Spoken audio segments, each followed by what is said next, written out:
जिला बंद डाकरा सफल हेबा परे संध्यारे जिला कांग्रेस सभापति तथा मोहना विधायक दाशरथी गमांग नेतृत्व में बहु संख्यार नेताकर्मी एक कैंडल शोभा यात्रा कांग्रेस कार्यालय बाहरी परलाखेमुंडी गांधी छक पर्यंत पहुंची गांधी छक स्थित गांधी प्रतिमूर्ति तले बालेश्वर फकीरमोहन स्वयं शासित महाविद्यालय पीड़िता फोटो चित्र रे कैंडल जाली श्रद्धांजलि अर्पण करने सह मृत छात्री आत्मार सद्गति कामना कर राज्य सरकार नारी को सुरक्षा देबारे विफल हेउथबा बेले एही पीड़िता क्षेत्र में दोषी विरोध में दृढ़ कार्यानुष्ठान ग्रहण करने दाबी करछि कांग्रेस।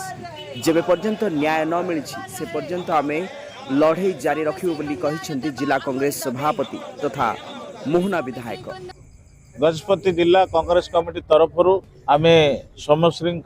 श्रद्धांजलि निमंते महात्मा गांधी प्रतिमूर्ति तले नाम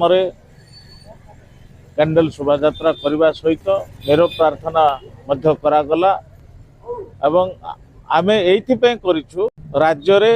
सरकार सोमश्री ऊपर जो न्याय दे पारि नांती आगामी दिन में राज्यवासी समस्त देखा चाहते जे सोमश्री जो जो माने बर्बरता हत्याकांड में सामिल रही किपरि न्याय देवे डबल इंजन सरकार बीजेपी सरकार ताऊपर लोक देखापी अपेक्षार अच्छा आम आज ये आज दिन तमाम सारा राज्य में बंद डाकरा सफल करूँ गजपति जिले में आपण मानू धन्यवाद देवु। गणतंत्र चतुर्थ स्तंभ हेले मीडिया बंधु माने प्रेस इलेक्ट्रोनिक्स मीडिया बंधुगण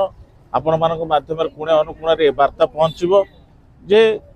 आज आम सोमेश्वरी आत्मा को जमी तार शांति पाइब से आम कैंडल शोभा यात्रा करूँ ना आम नीरव प्रार्थना करूँ। तेणु पारलाखेमुंडी सहर रे समस्त जनसाधारण आम प्रति जो आज अति अकुंठर सहित जो समस्त वर्गर लोक माने समर्थन कर मो चिरऋणी। गजपति कृष्ण बेहरा रिपोर्ट ओ न्यूज।